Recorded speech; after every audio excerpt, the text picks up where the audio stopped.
Hello, welcome back to my channel. എല്ലാവർക്കും നമസ്കാരം. എല്ലാവരും സന്തോഷമായിട്ട് സേഫായിട്ടിരിക്കാമെന്ന് വിചാരിക്കുന്നു. അപ്പോൾ ഇന്ന് നമ്മൾ പറയാൻ പോകുന്നത്, നമ്മുടെ വീഡിയോസൊക്കെ കാണുന്നവരിൽ ഒരു 30s ട്വൻറ്റീസിലുള്ളവരുണ്ടാവും. അവരൊക്കെ മെയിനായിട്ട് ഫേസ് ചെയ്യുന്നൊരു ഹെയർ പ്രോബ്ലമാണ് കാലനര. ഇതെന്താ ഇത്ര പെട്ടെന്ന് നര വരുന്നത്, ഇനി എന്ത് ചെയ്യും, ഇത് മാറില്ലേ, ഹെയർ കളർ ചെയ്യണോ എന്നൊക്കെ ആലോചിക്കുന്നവരായിരിക്കും നമ്മളിൽ ചിലരൊക്കെ. ചിലർക്ക് ഇതൊന്നും ഒരു പ്രശ്നമേ ഉണ്ടാവില്ല. എന്നാലും ഇതുപോലത്തെ പ്രശ്നങ്ങളുള്ളവരാണെങ്കിൽ ഒന്ന് ശ്രദ്ധിക്കുക. നിങ്ങൾക്ക് ഉപകാരപ്പെടുന്നൊരു വീഡിയോ ആണ് കേട്ടോ ഇത്. നമ്മുടെ മുടിയുടെ നിറം മാറുന്നത്, നരച്ചു തുടങ്ങുന്നതൊക്കെ അയാളുടെ വയസ്സുമായിട്ട് അല്ലെങ്കിൽ ജനറ്റിക്സൊക്കെ ആയിട്ട് റിലേറ്റഡ് ആണ്. അത് നമുക്ക് എല്ലാവർക്കും അറിയുന്നതാണ്. ഇത് നമുക്ക് റിവേഴ്സ് ചെയ്യാനായിട്ട് പറ്റില്ല. പെർമനൻ്റ്ലി നരച്ചിട്ട് തന്നെ ഉണ്ടാവും. പക്ഷേ നമുക്ക് എപ്പോൾ വേണമെങ്കിലും വരാവുന്ന ഒന്നാണ് പ്രീമച്വർ ഗ്രേയിങ്, അകാല നര.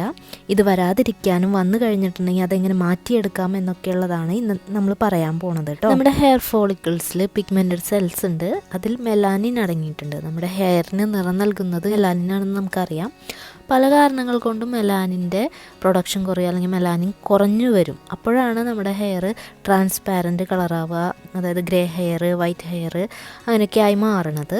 അപ്പോൾ അകാല നര വരുന്നതിൻ്റെ ചില പ്രധാന കാരണങ്ങൾ എന്തൊക്കെയാണെന്ന് നമുക്ക് നോക്കാം. അതിലാദ്യം വരുന്നതാണ് വിറ്റാമിൻ ഡെഫിഷ്യൻസി. നമ്മുടെ ഹെയർ നല്ല ആരോഗ്യത്തോട് കൂടി ഇരിക്കാൻ വേണ്ടിയിട്ട് കുറച്ച് വിറ്റമിൻസ്, മിനറൽസിൻ്റെ ഒക്കെ ആവശ്യമുണ്ട്. അതായത് വിറ്റാമിൻ എ അടങ്ങിയിട്ടുള്ളത്, വിറ്റാമിൻ ബി, ഡി, ഇ, പിന്നെ മിനറൽസൊക്കെ ആയിട്ടുള്ള സിങ്ക്, അയൺ, മാഗ്നീഷ്യം, കോപ്പർ ഇതൊക്കെ അടങ്ങിയിട്ടുള്ള ഭക്ഷണങ്ങൾ നമ്മുടെ ഡയറ്റിൽ ഉൾപ്പെടുത്താം. പിന്നെ നമുക്ക് മെയിനായിട്ട് വേണ്ടതാണ് വിറ്റാമിൻ ഡി. നമ്മുടെ ശരീരത്തിൽ കാൽസ്യം അബ്സോർബ് ചെയ്യാനായിട്ട് ഹെൽപ്പ് ചെയ്യുന്നതാണ് വിറ്റാമിൻ ഡി. അപ്പോൾ കാൽസ്യത്തിൻ്റെ അബ്സോർപ്ഷൻ കുറഞ്ഞിട്ടുണ്ടെങ്കിൽ മെലാനിൻ്റെ പ്രൊഡക്ഷനും കുറയും. അപ്പോൾ അകാലനര വരാനായിട്ടുള്ള ചാൻസ് ഉണ്ട്, മുടിയുടെ കളറ് മാറാനുള്ള ചാൻസ് ഉണ്ട്. അപ്പോൾ ഇതൊക്കെ ഒഴിവാക്കാൻ വേണ്ടിയിട്ട് നമ്മുടെ ഭക്ഷണത്തിൽ ധാരാളം green leafy vegetables, tomato, cauliflower, banana, yoghurt ഇതുപോലെയുള്ള ഭക്ഷണങ്ങളൊക്കെ ഉൾപ്പെടുത്തുക ധാരാളമായിട്ട്. അടുത്തതായി വരുന്നതാണ് ഓക്സിഡേറ്റീവ് സ്ട്രെസ്. ഇത് കേട്ടിട്ട് ആരും പേടിക്കൊന്നും വേണ്ട കേട്ടോ. സിമ്പിളായിട്ട് ഞാൻ പറയാം. നമ്മുടെ ജീവിത സാഹചര്യങ്ങൾ, നമ്മുടെ ചുറ്റുപാടുകൾ, നമ്മുടെ മെറ്റബോളിക് കണ്ടീഷൻസ് ഒക്കെയാണ് ഓക്സിഡേറ്റീവ് സ്ട്രെസ് ഉണ്ടാവാനുള്ള കാരണങ്ങൾ. ഇതുമൂലം നമ്മുടെ സെൽസിനും ടിഷ്യൂസിനും ഒക്കെ ഡാമേജ് ഉണ്ടാവുകയും ഇതുമൂലം നമ്മുടെ ഹെയർ ഫോളിക്കിൾസിന് ഡാമേജ് ഉണ്ടാവുകയും മെലാനിൻ്റെ പ്രൊഡക്ഷൻ കുറയുകയും ചെയ്യുന്നുണ്ട്. അപ്പോൾ ഇത് അകാലനരയ്ക്ക് മാത്രമല്ല കേട്ടോ, പല അസുഖങ്ങൾക്ക് ഇത് കാരണമാകുന്നുണ്ട്. ആൻറ്റി ഓക്സിഡൻറ്റ് റിച്ച് ആയിട്ടുള്ള ഫുഡ്സ് നമ്മുടെ ഡയറ്റിൽ ഉൾപ്പെടുത്തുക. അങ്ങനെ നമുക്ക് അകാലനര തടയാനായിട്ട് സാധിക്കും കേട്ടോ. ഉള്ളത് സ്മോക്കിംഗ് ആണ്. പുകവലിക്കുന്നത് കൊണ്ട് ക്യാൻസറസ് ആയിട്ടുള്ള ഡിസീസ് മാത്രമല്ല, ഇത്തരം അസുഖങ്ങൾ കൂടി വരുന്നുണ്ട് കേട്ടോ. പുകവലിക്കുന്നവരുടെ മുടി പെട്ടെന്ന് തന്നെ നരച്ചു പോകാനുള്ള ചാൻസ് ഉണ്ട്. ഇതിന് കാരണം നിക്കോട്ടിനാണ്. ഈ നിക്കോട്ടിൻ നമ്മുടെ ഹെയർ ഫോളിക്കിൾസിനെ അഫക്റ്റ് ചെയ്യുകയും അത് പ്രീമച്വർ ഗ്രേയിങ്, അകാലനരയ്ക്ക് കാരണമാവുകയും ചെയ്യും. അടുത്തതാണ് മെൻ്റൽ സ്ട്രെസ്സ്. നമ്മളിൽ പലർക്കും ഉണ്ടാവും. എങ്ങനെ കൺട്രോൾ ചെയ്യണമെന്ന് വിചാരിച്ചാലും നമുക്ക് ചില സമയത്ത് ഭയങ്കര സ്ട്രെസ്സായിരിക്കും.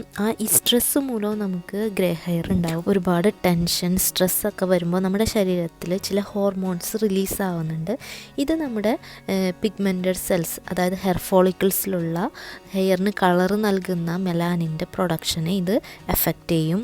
അപ്പോൾ പിന്നീടുണ്ടാവുന്ന ഹെയർ കളർലെസ് ആയിട്ട് ഗ്രേ ഹെയർ ആയിട്ട് മാറാനുള്ള ചാൻസ് ഉണ്ട്. അപ്പോൾ ഒരുപാട് സ്ട്രെസ്ഫുള്ളായിട്ടുള്ള ലൈഫ് സ്റ്റൈല് അല്ലെങ്കിൽ ആ സിറ്റുവേഷൻസൊക്കെ മാക്സിമം ഒഴിവാക്കാനായിട്ട് ശ്രമിക്കുക.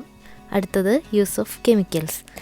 നമ്മുടെ ഹെയറിൽ യൂസ് ചെയ്യുന്ന ഹെയർ ഡൈസ്, ഹെയർ പ്രോഡക്ട്സ്, ചിലപ്പോൾ ചില ഷാംപൂസിലൊക്കെ ഹാംഫുള്ളായിട്ടുള്ള കെമിക്കൽസ് അടങ്ങിയിട്ടുണ്ട്. അപ്പോൾ അത് നമ്മുടെ മെലാനിൻ്റെ അളവ് കുറയ്ക്കുകയും അത് ഗ്രേ ഹെയറിന് കാരണമാവുകയും ചെയ്യും. ചില ഹെയർ ഡൈയിലൊക്കെ ഹൈഡ്രജൻ പെറോക്സൈഡ് അടങ്ങിയിട്ടുണ്ട്. ഇത് ഒരുപാട് കാലം നമ്മൾ യൂസ് ചെയ്തിട്ടുണ്ടെങ്കിൽ ഒരു ബ്ലീച്ചിങ് എഫക്റ്റാണ് ഉണ്ടാവുക. അപ്പോൾ അത് ഗ്രേ ഹെയറിന് കാരണമാവും. ഹെൽത്ത് കണ്ടീഷൻസ്, നമ്മൾക്കുണ്ടാകുന്ന ചില ഹെൽത്ത് കണ്ടീഷൻസ്, അസുഖങ്ങളൊക്കെ അകാലനരയ്ക്ക് കാരണമാകുന്നുണ്ട്. അതിൽ പ്രധാനമായിട്ടുള്ളതാണ് തൈറോയിഡ് ഡിസീസ്. നമ്മുടെ ഹെയറിന് കളർ നൽകുന്ന മെലാനിൻ്റെ പ്രൊഡക്ഷനെയും ഡിസ്ട്രിബ്യൂഷനെയും ഒക്കെ നിയന്ത്രിക്കുന്നത് തൈറോയിഡ് ഗ്ലാൻഡ്സ് ആണ്. അപ്പോൾ തൈറോയിഡ് ശരിയായ രീതിയിൽ പ്രവർത്തിച്ചിട്ടില്ലെങ്കിൽ അത് ഹെയറിനെയും ബാധിക്കും, ഗ്രേ ഹെയർ ആയിട്ട് മാറും. അതുപോലെ തന്നെ vitamin B12 deficiency, vitamin D deficiency ഒക്കെ തൈറോയിഡിൻ്റെ പ്രശ്നങ്ങൾ കൊണ്ട് ഇത് നമ്മുടെ ശരീരത്തിലേക്ക് നന്നായിട്ട് അബ്സോർബ് ആവുന്നുണ്ടാവില്ല. അത് കാരണം കൊണ്ടും ഗ്രേ ഹെയർ ഉണ്ടാവും. പിന്നെ അടുത്തൊരു അസുഖമാണ് അലോപേഷ്യ. ഇതും ഒരു ഓട്ടോ ഇമ്മ്യൂൺ ഡിസോർഡറാണ്. ഇത് കാരണം കൊണ്ട് ഹെയർ ലോസും ഉണ്ടാവും, ഗ്രേ ഹെയറും ഉണ്ടാവും. അതുപോലെ തന്നെയുള്ളതാണ് അടുത്തത് വിറ്റിലൈഗോ. വെള്ളപ്പാണ്ടെന്ന് പറയും.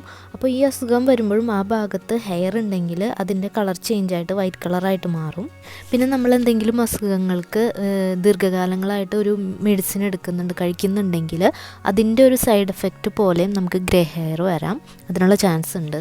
അപ്പോൾ ഇത്രയൊക്കെ കാരണങ്ങൾ കൊണ്ട് നമുക്ക് അകാലനര ഉണ്ടാവാം. അപ്പോൾ നമ്മുടെ പ്രശ്നം എന്താണെന്ന് തിരിച്ചറിഞ്ഞിട്ട് അതിനുള്ള മരുന്ന് കഴിക്കുകയോ അല്ലെങ്കിൽ പ്രിക്കോഷൻസ് ഒക്കെ എടുത്തിട്ടുണ്ടെങ്കിൽ ഇത് നമുക്ക് ഒരു പരിധി വരെ റിവേഴ്സ് ചെയ്യാൻ പറ്റാവുന്ന കാര്യങ്ങളാണ്. പിന്നെ നമുക്ക് എന്ത് ബുദ്ധിമുട്ടുണ്ടെങ്കിലും നമ്മൾ ആദ്യം ഒരു ഡോക്ടറിനെ പോയി കാണുക. അപ്പോൾ ഹെയറിൻ്റെ പ്രശ്നമാകുമ്പോൾ നമ്മൾ ഡെർമറ്റോളജിസ്റ്റിനെയാണ് കാണേണ്ടത്. ഡോക്ടറിനോട് പറയാം എന്തൊക്കെ പ്രശ്നമുണ്ടെന്നുള്ളത്. അപ്പോൾ നമ്മൾ മെഡിസിനൊക്കെ എടുത്തു കഴിയുമ്പോൾ നമുക്ക് പഴയ രീതിയിൽ തന്നെ ഹെയർ ആക്കിയെടുക്കാനായിട്ട് സാധിക്കും.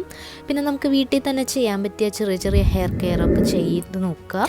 അപ്പോൾ ഹോം റെമഡീസിൽ നമ്മൾ ആദ്യം ഏറ്റവും എഫക്റ്റീവായിട്ട് നമുക്ക് ചെയ്ത് നോക്കാൻ പറ്റിയൊരു കാര്യമാണ് ഹെന്ന യൂസ് ചെയ്യുക എന്നുള്ളത്. അത് നാച്ചുറലായിട്ട് നമ്മുടെ ഹെയർ കളർ ഒന്ന് ചേഞ്ച് ആക്കും. നല്ലൊരു കണ്ടീഷണറാണ്. പിന്നെ ഹെയറിൻ്റെ ഹെൽത്തും സ്കാൾപ്പിൻ്റെ ഹെൽത്തിനൊക്കെ ഇത് വളരെ നല്ലതാണ്. പിന്നെ മുടി നന്നായിട്ട് വളരാനായിട്ടും ഇത് സഹായിക്കും. അപ്പോൾ ഒരുപാട് ടൈപ്പ് ഹെന്ന മിക്സ് ഉണ്ടാക്കുന്നതിൻ്റെ വീഡിയോസ്, ഹെയറിൽ അപ്ലൈ ചെയ്യുന്നതിൻ്റെ ഒക്കെ ഞാൻ വീഡിയോ മുമ്പ് ഇട്ടിട്ടുണ്ട്. അപ്പോൾ അതിൻ്റെ സംശയമൊക്കെ ഉണ്ടെങ്കിൽ ആ പഴയ വീഡിയോസൊക്കെ ഒന്ന് കണ്ടു നോക്കുക. എൻ്റെ ഹെയർ കെയർ വീഡിയോസിൽ ഞാനത് ഇട്ടിട്ടുണ്ട് കേട്ടോ പ്ലേ ലിസ്റ്റിൽ. നമുക്ക് ഏറ്റവും യൂസ്ഫുൾ ആയിട്ടുള്ളതാണ് നെല്ലിക്ക നമ്മൾ അകത്തേക്ക് കഴിക്കുന്നതായാലും ഹെയറിൽ അപ്ലൈ ചെയ്യുന്നതായാലും വളരെ നല്ലതാണ്. അപ്പോൾ നെല്ലിക്കയുടെ ലേഹ്യങ്ങൾ ഉണ്ടാക്കി കഴിക്കുന്നത് നല്ലതാണ്. നെല്ലിക്ക ജ്യൂസ് നമുക്ക് ഡെയിലി കഴിക്കാം. നമുക്ക് നെല്ലിക്കയുടെ പേസ്റ്റ് അല്ലെങ്കിൽ നെല്ലിക്കേൻ്റെ ഓയിൽ ഉണ്ടാക്കിയിട്ട് നമുക്ക് ഹെയറിൽ അപ്ലൈ ചെയ്യാം ഡെയിലി. ഇതൊക്കെ നമ്മുടെ അകാലനര തടയാനായിട്ട് നല്ലതാണ് കേട്ടോ. അതുപോലെ നമ്മൾ ഹെന്ന യൂസ് ചെയ്യുന്ന പോലെ തന്നെ നമുക്ക് ശിക്കക്കായ് പൗഡറും നമുക്ക് ഹെയറിൽ അപ്ലൈ ചെയ്യാം. അതും വളരെ നല്ലതാണ്. ഗ്രേ ഹെയറിനും മുടി നന്നായിട്ട് വളരാനായിട്ടൊക്കെ മുടിയുടെ പ്രശ്നങ്ങളൊക്കെ മാറാനും ഇത് സഹായിക്കും. പിന്നെ നമുക്ക് യൂസ് ചെയ്യാൻ പറ്റിയിട്ടുള്ളതാണ് ഒണിയൻ ജ്യൂസ്. നമുക്ക് ഉള്ളിയുടെ നീരെടുക്കാം. അത് ഡയറക്റ്റ് അപ്ലൈ ചെയ്തിട്ടുണ്ടെങ്കിൽ കുറച്ച് നീറ്റിലൊക്കെ ഉണ്ടാവും. അപ്പോൾ അതിൽ കുറച്ച് ഓയിൽ കൂടി മിക്സ് ആക്കിയിട്ട് നമുക്ക് നരച്ച മുടിയുള്ള ഭാഗത്ത് അപ്ലൈ ചെയ്തെടുക്കാം. ഡെയിലി ചെയ്യുകയാണെങ്കിൽ അത്രയും നല്ലത്. പക്ഷേ നമുക്ക് ഡെയിലി യൂസ് ചെയ്ത് ഹെയർ വാഷ് ചെയ്യാൻ പറ്റുന്നില്ലെങ്കിൽ അതിനനുസരിച്ചിട്ട് നമ്മുടെ ഹെയറിൻ്റെ ടൈപ്പ് അനുസരിച്ചിട്ട് അങ്ങനെ ചെയ്യാം. പിന്നെ നമുക്ക് ചെയ്യാൻ പറ്റുന്നതാണ് ഓയിൽ മസാജിങ്. ഇതിനായിട്ട് നമുക്ക് ആൽമണ്ട് ഓയിലോ എക്സ്ട്രാ വെർജിൻ കോക്കനട്ട് ഓയിലോ ഒക്കെ യൂസ് ചെയ്യാം കേട്ടോ. അപ്പോൾ അതിലേക്ക് ഞാൻ നേരത്തെ പറഞ്ഞിട്ടുള്ള ഏതെങ്കിലും ജ്യൂസ്, നെല്ലിക്കയുടെ ജ്യൂസോ ഒണിയൻ ജ്യൂസോ ഒക്കെ മിക്സ് ചെയ്തിട്ട് നമുക്ക് ഹെയറിൽ അപ്ലൈ ചെയ്യാം. തുടർച്ചയായിട്ട് ചെയ്യണം കേട്ടോ, എന്നാലാണ് നമുക്കൊരു നല്ലൊരു ബലം കിട്ടുള്ളൂ. പിന്നെ നമുക്ക് വീട്ടിൽ ചെയ്യാൻ പറ്റിയിട്ടുള്ളൊരു ഹെയർ പാക്കാണ് കറിവേപ്പിലയും തൈരും കൂടെ മിക്സ് ആക്കിയിട്ടുള്ളൊരു ഹെയർ പാക്ക്. ഇത് നല്ല എഫക്റ്റീവാണ് കേട്ടോ. അപ്പോൾ നമുക്ക് ഇതൊക്കെ സിമ്പിളായിട്ട് ചെയ്യാൻ പറ്റുന്നതാണ്. നമ്മൾ കണ്ടിന്യൂസ് ആയിട്ട് ചെയ്യണം, ഗ്യാപ്പില്ലാതെ. അപ്പോഴാണ് ഇത് നല്ലൊരു എഫക്റ്റ്